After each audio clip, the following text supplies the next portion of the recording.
Салам достор, биз азыр нарындабыз. Бул жерде күн бир тойлы жылып калыптыр. Бул ирет болсо, биз сиз алган ошол эле пенсия, пособия, жөлөк пул өңдүү каражаттар кантип чогуларын көрсөтүп берели дедик.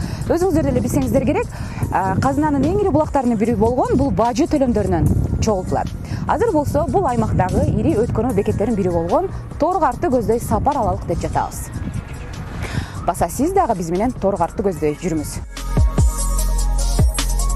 Ошентип биз Торгартка да келип калдык, бирок бул жерде аябай эле суук экен. Деңиз деңгээлинен 3800 метр бийиктиктеги аймактын климаты бир тойло катал. Бул жерден жылуу кийимди кийбесек болбойт.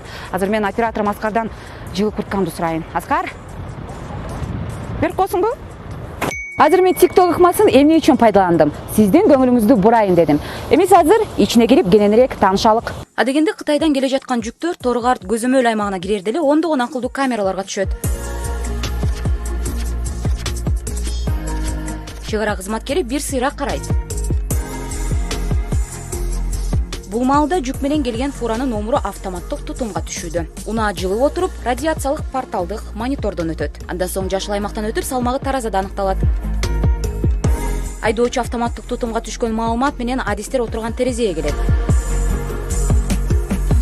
Кийинки текшерүү бул рентген көзөмөлүнөн өтүү. Жашыруу нерселерди катып алып кире албайсың. Унаанын ичи тыш атайын аппараттан өткөрүлөт.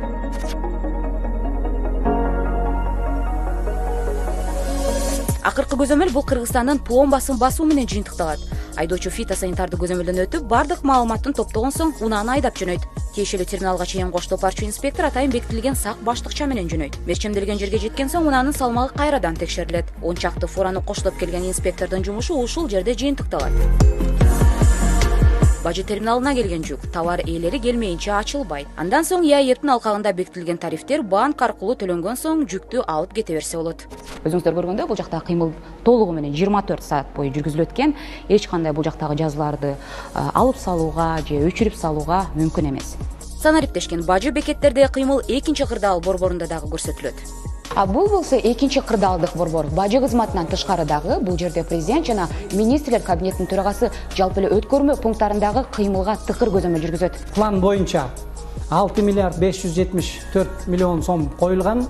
Бүгүнкү күнгө аткарылуусу ашыгы менен аткарылып атат 7 миллиард 392 миллион сом. Ошентип биз Торгарттан бери сапарыбызды карытып келип, ошол кырдаалдык борбордогу маалыматтардын топтомун көргөн соң, бажы төлөмдөрүндөгү динамикалык өсүштү байкап жатабыз. Ошол эле сиз алган социалдык жөлөк пулдардын жогорулап жатышы ошол бажы төлөмдөрүнүн кирешесинен улам экендигине ынандык.